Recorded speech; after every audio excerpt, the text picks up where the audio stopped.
Muito obrigado, Sr. Presidente. Queria agradecer em nome do Grupo Parlamentar do PSD a sua presença. Não foi uma presença, como sabe, requerida por nós. E eu queria, em primeiro lugar, perguntar-lhe se conhece, porque queremos falar sobre isso, se conhece o documento que o PSD quer falar, se conhece o documento de apreciação do projeto de decreto-lei sobre a cessão do SCAI e da sua substituição pelos SCOMEC. A EDS, com o parecer da Autoridade da Concorrência, evidencia um conjunto de preocupações desde 2004 com a passagem da CAI para os SCOMEC. Podemos falar sobre este documento e sobre esta avaliação?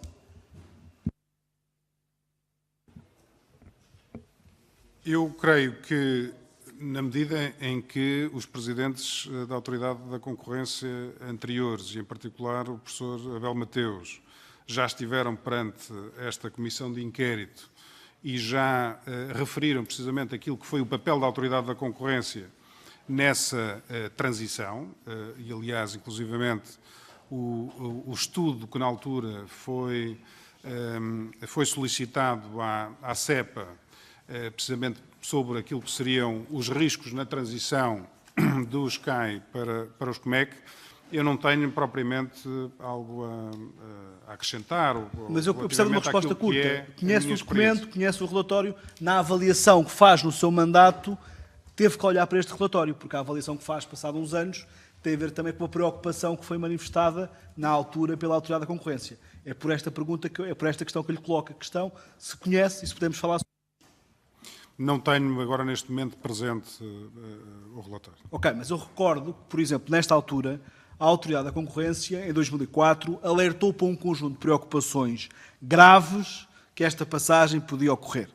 E falava sobre até a introdução de barreiras à entrada de novos concorrentes, haver market splitting, haver colocação estratégica da oferta do mercado e que pudesse pôr em risco tudo isto. Havia um conjunto de preocupações que manifestamente, e é do senso comum, não se vieram a concretizar, penso eu, felizmente. E, portanto, eu perguntava-lhe se, passados estes anos todos, na avaliação que fez no seu mandato, se estas preocupações faziam sentido ou não.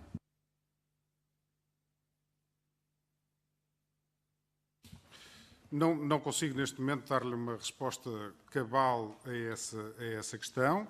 O que sabemos é que existiam, efetivamente, contratos CAIs que foram assinados em 1996. Esses contratos eram contratos que não poderiam prosseguir necessariamente com a liberalização do mercado, teriam que ser ajustados e alterados e discutidos. Na medida em que havia obrigações contratuais decorrentes dos CAIs, teriam que ser discutidos com, neste caso, a EDP, e que isso levou a esta alteração dos CAIs. As alterações dos CAIs para os SCOMEC, que, na altura, a Autoridade da Concorrência alertou para um conjunto de riscos, é verdade, que, obviamente, há sempre preferência, se pergunta, há sempre preferência para que, se não tivesse que haver algum tipo de apoio relativamente àquilo que são os custos ociosos, mas provavelmente não estaríamos aqui a falar, mas é porque se entendeu na altura que, havendo uma obrigação contratual, essa obrigação contratual, não podendo continuar, teria que ser transformada em algo diferente. Não lhe sei dizer sobre se os riscos, efetivamente, quais ou não se concretizaram. Aquilo que lhe sei dizer é que aquilo que se verificou foi que houve este risco relativamente à banda secundária, que não foi previsto em 2004, mas que não foi previsto em 2004 porque não podia ser previsto em 2004. E não podia ser previsto em 2004 porque não existia ainda nem MIBEL, nem existia, sobretudo, mercado de serviços de sistema. Mas repare, eu estou-lhe a fazer uma pergunta que é muito simples. A Autoridade da Concorrência faz um conjunto de alertas em 2004. É normal que a Autoridade da Concorrência, passados X anos, avalie, faça o acompanhamento para ver se essas ameaças à concorrência se verificam ou não. O Sr. Professor acaba de dizer que houve um conjunto de preocupações que não se podiam concretizar porque não podiam ser previstas e nem sequer são da competência da Autoridade da Concorrência e para essas teve disponibilidade para olhar. Minha pergunta é muito simples. Esta audição não é com o Presidente da ERSE. Com o Presidente da ERSE fazemos questões diferentes. É com um ex-presidente da Autoridade da Concorrência. A pergunta que eu lhe faço é, durante o seu mandato, terá olhado para trás para confirmar, acompanhando, se aqueles receios da Autoridade da Concorrência se mantiveram ou não. Porque isso é importante, até para perceber, a Autoridade da Concorrência não tem que acertar sempre. Mas é importante que alguém olhe para os problemas de concorrência e diga se valeu a pena ou não fazer estes alertas. Eu concordo com o Sr. Deputado que avaliações ex post, ou seja, a posteriori daquilo que foram, quer decisões, quer recomendações das entidades reguladoras ou das autoridades da concorrência, é uma prática muito salutar e que, efetivamente, dentro daquilo que são as possibilidades, deve-se procurar fazer o acompanhamento das recomendações, bem como a avaliação daquilo que foram as decisões anteriores da própria entidade, neste caso da Autoridade da Concorrência. Isso, infelizmente, não é viável em permanência, porque a Autoridade da Concorrência e qualquer entidade reguladora continuam a ter que responder àquilo que são as suas funções e as suas exigências naquele momento. Relativamente, posso lhe dizer que no meu mandato não fizemos efetivamente uma verificação de se os riscos que tinham para os quais a Autoridade da Concorrência tinha alertado em 2004 com aquele estudo, se efetivamente se concretizaram.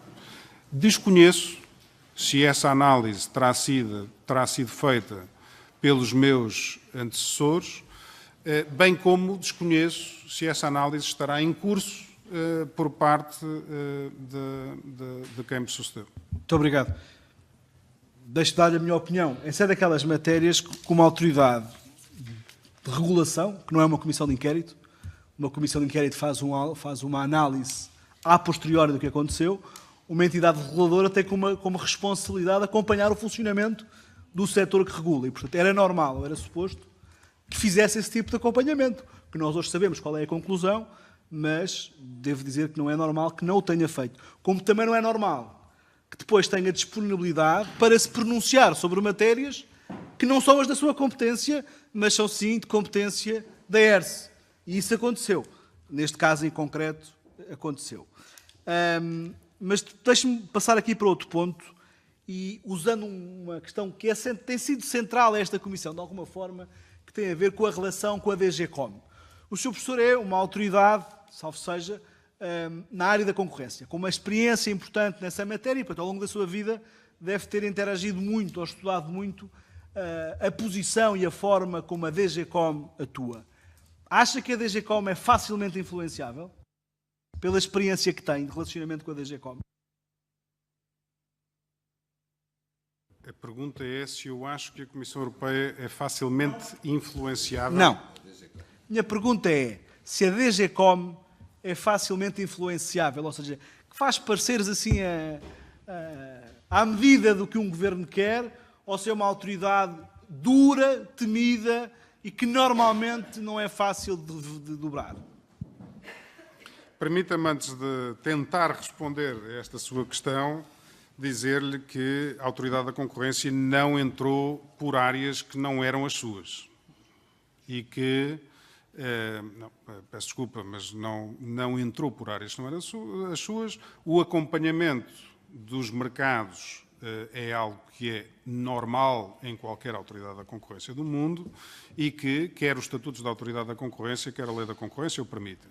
Relativamente à matéria dos auxílios de Estado, a Autoridade da Concorrência tem inclusivamente tem poderes de recomendação que são poderes expressos na lei da concorrência. Portanto, não vejo que tenhamos entrado por áreas que não são as nossas. E, portanto, não sei se compreendi o comentário. Relativamente à questão de se a Comissão Europeia e a Direção-Geral de Concorrência da Comissão Europeia se são influenciáveis, ou no sentido que se os Estados conseguem alterar aquilo que é o rigor da análise da DGCOM. Eu não sei se tem algum caso particular em mente, mas obviamente aquilo que conheço da Comissão Europeia é um trabalho efetivamente de rigor, o que não significa que por vezes não se enganem e não significa que quando se enganam, por exemplo, não possam estar sujeitos a uma análise judicial, a uma avaliação, a um escrutínio judicial da sua atuação. E, efetivamente, isso acontece muitas vezes, até não apenas no domínio, não estou a falar apenas no domínio dos auxílios de Estado, mas no domínio daquilo que são a avaliação de fusões e aquisições, ou casos de cartel, ou casos de abuso de posição dominante. Sr. Professor, se permite interrompê-lo, ajudar a sua resposta, eu dou-lhe o caso concreto. Se me pergunta se me parece, ou se eu acho à partida, eu não tenho conhecimento de causa, obviamente, do que quer que seja. Não me parece à partida que a Comissão Europeia não possa ser considerada isenta. Eu acho que é uma entidade isenta, da mesma forma que a Autoridade da Concorrência é uma entidade isenta e que, nessa medida, não será influenciável por interesses de natureza política. Sr. Professor, eu estava a tentar interrompê-lo para lhe dar o caso concreto, porque eu pensava que iria logo discorrer que era esse caso, porque é um caso que tem sido muito falado nesta Comissão e que tem a ver com a denúncia, com a queixa à Comissão Europeia sobre as ajudas de Estado relativas a 3 atos: o mecanismo PMEC, a atribuição da gestão de educação de domínio hídrico sem concurso público e o valor a pagar pela EDP por essa extensão. Essa denúncia foi feita, a Comissão abriu uma investigação e, tendo em conta aquilo que é a nossa experiência e de conhecimento público, a DGCOM é uma das entidades mais temidas por toda a gente na União Europeia. E daí eu ter feito esta questão, porque à luz deste caso em concreto, várias pessoas tentaram dizer que a DGCOM fez um frete ao Governo a dar-lhe razão nessa matéria. Volto apenas a repetir que, obviamente, me parece que a Comissão Europeia, em matéria de concorrência e da experiência que tenho, se comporta de forma imparcial. Agora, não significa que acerte sempre, como nem todas as entidades nem sempre acertam a 100%. Agora, exatamente.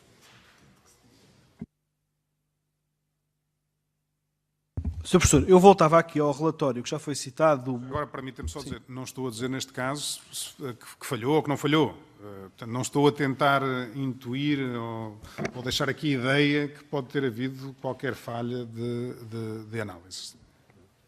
Não, eu depreendo, eu faço-lhe a pergunta porque foi Presidente da Autoridade da Concorrência, mas além disso tem um percurso, e é por isso que também, se calhar, foi Presidente da Concorrência, nacional e internacional, nesta área. E, portanto, se há áreas na Comissão Europeia que nós podemos discutir aqui, que têm posições mais assim ou mais assado, se há matéria que se afirma como de grande credibilidade da União Europeia, é precisamente a área da concorrência, não é por acaso que é das maiores direções gerais. E, portanto, eu perguntava ao académico e ao professor e ao ex-colaborador da OCDE e, entretanto, Presidente da Autoridade da Concorrência, o que é que acha, a pergunta era essa, sobre a credibilidade da DGCOM, era essa a Testemunho a credibilidade da Direção-Geral da Concorrência da Comissão Europeia no contexto internacional, naturalmente. Sr. Professor, voltava aqui à questão do relatório do Bratel Group, que fala em várias distorções no mercado de serviços de sistema, relacionado sobretudo com os COMECs. Eu gostava de perguntar se a Autoridade da Concorrência, no seu mandato, acompanhava este mercado em permanência, de forma regular. Ou seja, se era um mercado que faziam verificações regulares sobre o cumprimento ou respeito pelas regras ou não. Não, fazíamos, naturalmente, um acompanhamento regular deste setor. Aliás, há um conjunto de setores regulados que procurávamos e continua a Autoridade da Concorrência a fazê-lo, acompanhar de forma regular, como o setor da energia, em particular da eletricidade, mas também do gás natural, o setor das telecomunicações ou dos transportes. Naturalmente que estamos sempre atentos relativamente a qualquer potencial indício de infração à lei da concorrência. Sendo que a atuação da Autoridade da Concorrência no domínio das práticas restritivas da concorrência é uma atuação ex post, ou seja, tendo-se verificado determinado indício, então procede-se a uma abertura de inquérito, a uma investigação e depois sanciona-se se efetivamente se confirmar que terá havido um comportamento restritivo da concorrência. É curioso que o professor Abel Mateus, na audição que teve aqui, disse que fez uma apresentação ao Dr. Manuel Pinho e desde então nunca mais falou sobre o assunto, ou seja, a autoridade na altura não ligou mais ao setor da energia. E depois, durante o mandato de Manuel Sebastião, não foi manifestado pela Autoridade da Concorrência qualquer tipo de preocupação com a produção de energia, com os COMEX ou com outro assunto qualquer. Só em 2013, já no seu mandato, é que a Autoridade da Concorrência foi chamada a pronunciar-se sobre este assunto. Isso revela a ausência da Autoridade da Concorrência sobre este setor, na nossa opinião, talvez demasiado durante muito tempo. Eu gostava que nos pudesse explicar em que medida é que o despacho do Governo, não sei se conhece o despacho 4694 de 2014, alterou ou teve grande influência no sistema e vem a seguir.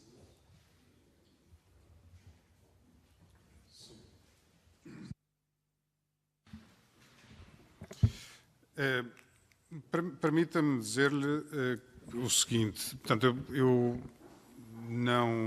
as afirmações que faz relativamente a não ter havido qualquer acompanhamento do setor da energia por parte do professor Manuel Sebastião, e obviamente aqui não é o meu mandato e, portanto, também não me compete comentar, mas na medida em que eu também estava na Autoridade da Concorrência nesse período e exercia funções na Autoridade da Concorrência nesse período, dizer que, obviamente, havia um acompanhamento.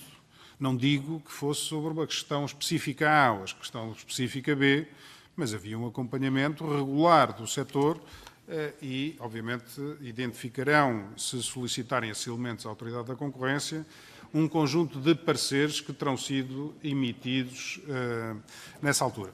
Queria apenas dizer que, do ponto de vista, por exemplo, de análise de operações de concentração, houve também análise de operações de concentração no setor da energia que permitiam, nesse âmbito, fazer uma análise da circunstância do mercado, que obviamente era necessária para se proceder à avaliação.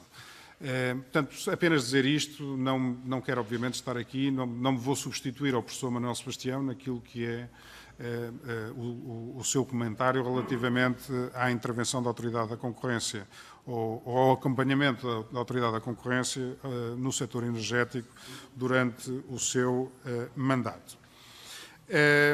Relativamente ao despacho do seu Secretário de Estado da Energia, confirmar aquilo que disse há pouco, de que efetivamente o despacho do seu Secretário de Estado procurou e deu resposta àquilo que foram as recomendações da Autoridade da Concorrência, por um lado, prevenindo a sobrecompensação para o futuro, e, portanto, a partir do momento em que houve a decisão e aquele despacho, os preços da regulação secundária caíram 34% quando comparamos 2014 com 2013 e, efetivamente, deu-se início, quase logo depois, à auditoria que permitia apurar a eventual existência de sobrecompensação passada à EDP, que depois permitiu a abertura de inquérito por parte da Autoridade da Concorrência para averiguar se terá havido um abuso de posição dominante. Pode-se dizer que há um antes e um depois desse despacho no mercado da energia? Isso na avaliação que é feita? Pode-se dizer que no mercado dos serviços de sistema sobretudo a partir do momento em que começou a existir uma falha no mecanismo de revisibilidade que permitia que, por um lado, a EDP recebesse compensação CMEC e, por outro lado, pudesse, indo com as suas centrais a mercado, receber um valor em mercado adicional, ampliando a sua vantagem, pode-se dizer que, obviamente, este despacho colocou um termo naquilo que poderá ter sido a sobrecompensação à EDP em matéria de serviços de sistema. Na sua opinião, esta arbitragem da EDP na colocação de ofertas no mercado de serviços do sistema é uma consequência direta da legislação do SCMEC, ou é deficiente de regulamentação, ou é um comportamento abusivo por parte da EDP? Eu não me vou, naturalmente, antecipar àquilo que serão as conclusões da Autoridade da Concorrência, na sequência da pronúncia que já ocorreu da EDP relativa à nota de licitude ou nota de acusação que foi apresentada e aquilo que serão, depois de devida análise, as conclusões. Não me vou antecipar a essas conclusões da Autoridade da Concorrência. O que posso dizer é que a Autoridade da Concorrência identificou uma falha no mecanismo. Como disse há pouco, essa falha no mecanismo não era necessariamente antecipável em 2004 e não era antecipável porque não existia um mercado de serviços de sistema.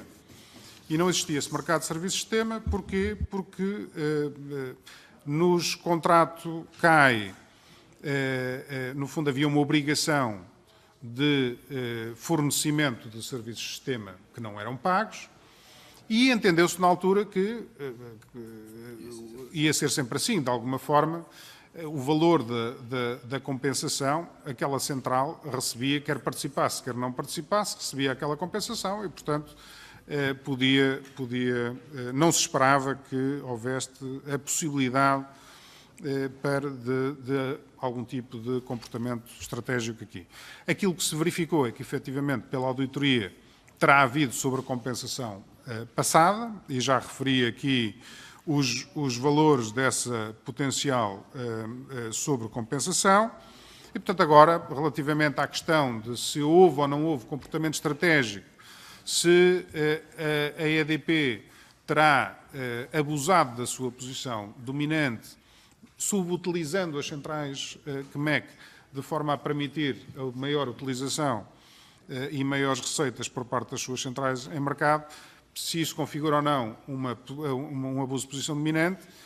A Autoridade da Concorrência entendeu que havia indícios fortes e suficientes para a abertura de um inquérito, entendeu que havia matéria para uma acusação e, portanto, agora resta aguardar pela conclusão do processo e verificar se, afinal, há ou não uma condenação da EDP, que depois terá, naturalmente, se essa condenação vier a acontecer, terá, naturalmente, depois à sua disposição os meios de recurso judicial.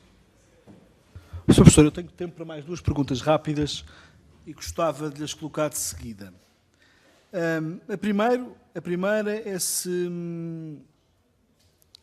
se há mais alguma informação ou mais alguma recomendação no relatório, na recomendação que faz ao Governo, que não tenha sido cumprida e que seja importante para o setor, ou seja, que tenha ficado por cumprir ou que não tenha sido respeitada. Se há mais algum documento do seu conhecimento cuja autoria da Autoridade da Concorrência e que tenha sido enviado ao Governo, mas que não esteja e que seja relevante para esta Comissão e que não seja conhecido ainda, não esteja na nossa posse. E voltando um bocadinho atrás, há pouco, quando dizia que nos mandatos do professor Bel Mateus e de Manuel Sebastião raramente este setor tinha sido acompanhado, quero explicitar e explicitar que, com base nos documentos que vieram para esta Comissão, não houve mais pronúncias e, portanto, perguntar-lhe se tem conhecimento de documentos dessa altura que possam existir e ser relevantes e que não foram enviados a esta Comissão, porque se eles existem, podem ser importantes, e se eles cá não estão, a razão aumenta a suspeita. Muito obrigado.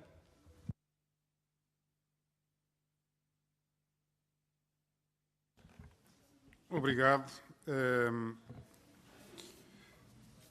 Permita-me relativamente à questão de se terá havido aqui alguma recomendação da Autoridade da Concorrência, dentre as recomendações que foram apresentadas em novembro de 2013, que não tenha sido cumprida. Obviamente que eu devo começar por dizer que as recomendações não procuram transmitir a forma exata da sua execução. Portanto, eu não posso dizer que textualmente foi cumprido exatamente o que estava escrito, mas que deu resposta àquilo que eram as preocupações de autoridade da concorrência e, portanto, nesse sentido, que solucionou os problemas que foram identificados. Existiu, efetivamente, uma alteração à revisibilidade e à proporcionalidade com que as centrais COMEC teriam que entrar nessa revisibilidade.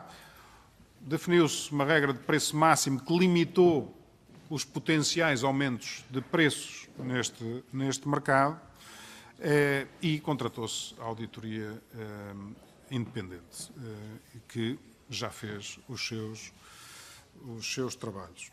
E, portanto, nessa medida eu diria que, relativamente a esta recomendação, creio que o Governo procurou dar resposta cabal àquilo que eram as preocupações da Autoridade da Concorrência. Se haverá algum documento que tenha sido enviado ao Governo e de que esta Comissão possa não ter conhecimento. Coloca-me numa situação difícil, em primeiro lugar, porque não conheço que documentos é que, aos quais esta Comissão de Inquérito já terá tido acesso e, portanto, não consigo fazer essa comparação. E presumo também que tenham tido a oportunidade de solicitar diretamente à Autoridade da Concorrência, que é, no fundo, quem tem o registro de toda a documentação que terá entrado e saído na Autoridade da Concorrência desde 2003 até à data de hoje. Portanto, eu não consigo, neste momento, dizer-lhe quais, eventualmente, os documentos em falta. Naturalmente, que presumo que, havendo aqui qualquer dúvida desta Comissão de Inquérito, que a Autoridade da Concorrência, suponho eu, tenha toda a disponibilidade para apresentar essa documentação.